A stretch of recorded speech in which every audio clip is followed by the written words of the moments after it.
Hello everybody and welcome back to another video, and today we are reviewing episode 1 of The Falcon and the Winter Soldier. So, let's get started. WandaVision ended, and now we're on The Falcon and the Winter Soldier. It finally came out, and just like my WandaVision reviews, we're going to start off without spoilers, and then we're going to get into some spoilers. So, starting off without spoilers, something awesome about the show is that it does feel like an MCU movie. And it has good, high action, high budget action. So, which is awesome that we have a high budget TV show, so we got good action with it. And this isn't necessarily a spoiler, but since it does take place after Endgame, we do see a little more of the aftermath of what happened after Endgame, which I think is really cool. And I enjoy seeing more of that. So, I don't have any negatives on it. So, I guess now we have to get into some spoilers already, because I don't know how to talk about this without spoiling it. So, if you haven't seen episode 1 of Falcon and Winter Soldier, click away and come back after you've seen it. I'll give you 3 more seconds to click away. Now start talking about some spoilers. So, at the very beginning, Sam hears the voice of Steve from Endgame, and we hear, how does it feel like it's someone else's? It isn't. Because I'm pretty sure this is definitely what the show is going to focus on, is the legacy of Captain America. Because, yeah, and then also, Red Wing is back, because I don't think we've seen him in a little while.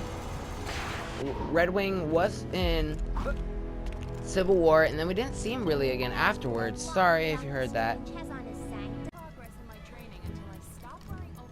We haven't seen Red Wing since Civil War, and I don't think we've seen him again afterwards, because even though we've had Infinity War and Endgame, I don't remember if we saw Red Wing. Also, now Red Wing has voice commands, because if you remember in Civil War, he had to use like a computer type thing, like a remote control thing, to control Red Wing, but not anymore. Now, he can just tell Red Wing what to do. And then we also see him fight Batroc the Leaper, who has returned from Civil War, or not Civil War, sorry. I meant to say Winter Soldier. And then at the end of his mission, Batroc actually gets away, so he's not dead, he didn't blow up. And he's not captured either, so he's still out there. So I think he will be returning. There's a crime happening near you. And then Sam talks to a guy, I believe named Joaquin Torres. And who, of what I heard in the comic books, he takes up the mantle of Falcon when Sam takes up the mantle of Captain America, which is kind of cool that they bring him in. And then we talk about they talk about the Flag Smashers and how they thought life was better during the blip. And then Sam says when things get better for one group, they normally get worse for another. And then we learn how they want a world that's unified without borders.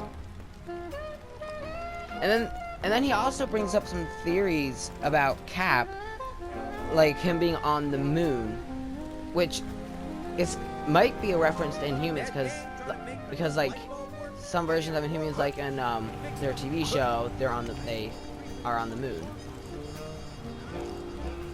And then Sam, later on in the episode, Sam says, we need heroes, ones fit for the times we're in. Is this a reference to the Young Avengers? Because I have a feeling Young Avengers are coming, and I think there is a chance Patriot from the Young Avengers could appear in this show. But I could be wrong. And then we're at like the ceremony type thing where he's giving the shield to the museum, I believe it is. And my biggest question right now is Cap dead, or is he somewhere else? Like that's what I'm very confused about. If he's dead or not. It's unlike. And then Rhodey is actually there, War Machine, which was kind of cool. And then Sam gives the shield to the museum. Rhodey asks, why didn't you take up the mantle? And Sam says he feels it still belongs to Steve. And Rhodey says the world is broken and people are looking for someone to fix it. He also says he'll be in touch, so I wonder if that means he'll be back later on in the episode. Why is this happening?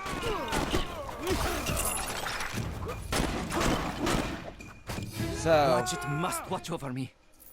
So, continuing on, Great job. we see Bucky is actually having nightmares about what he did as Winter Soldier, because we see a flashback of Bucky killing someone, and then we find out that he's been actually having these nightmares for a little while now. And he's going to therapy, it seems like, for his nightmares.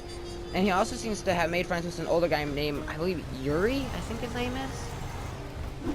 And we also know that his son, Yuri's son, is dead, but he was never told how he died. And then we also see that Sam returns home to his sister and his nephews, and his sister and nephew has actually survived the blip. And then Sam tries to take out a loan so they can keep their family boat, but that doesn't work out. And then Bucky leaves in the middle of his date to go to Yuri's house, and we find out that he killed Yuri's son when he was the Winter Soldier.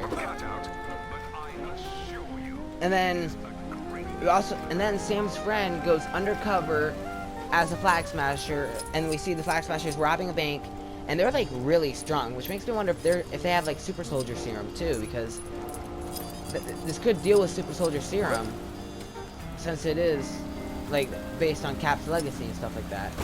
You think this scares me? Hey, I got another job for you. Get over here. And then the government announces a new hero. A new Captain America, they call him. And we find out that they gave the shield to this other person. And I believe he's supposed to be the U.S. agent from the comics. Maybe I'm wrong, but I'm pretty sure he's supposed to be the U.S. agent from the comics. And then that's where it ends right there. Another crime, and this one's a doozy. Think you can get to it? So, I thought the episode was pretty good. I really enjoyed it. And it definitely felt like watching a movie. It didn't feel like I was watching a TV show. It felt like I was watching an MCU movie, which is kind of cool. So, I think this was a pretty great first episode, and it definitely revealed more to us than the WandaVision episode 1 did. So, but what did you guys think of this episode? Did you love it? Did you hate it? Did you think it was okay? Are you excited for the rest of the episodes? What did you think? If you want to see more videos like this, please consider hitting subscribe. I reviewed every episode of WandaVision, including the series as a whole. I'm hoping to review the rest of the episodes of Falcon and Soldier, and maybe movies like Black Widow. So if you want to see that, please hit the subscribe button and hit the notification bell so you know when I post to go live. And if you like this video, please hit like. Thank you for taking the time to watch, and hope to see you guys in the next video. Bye.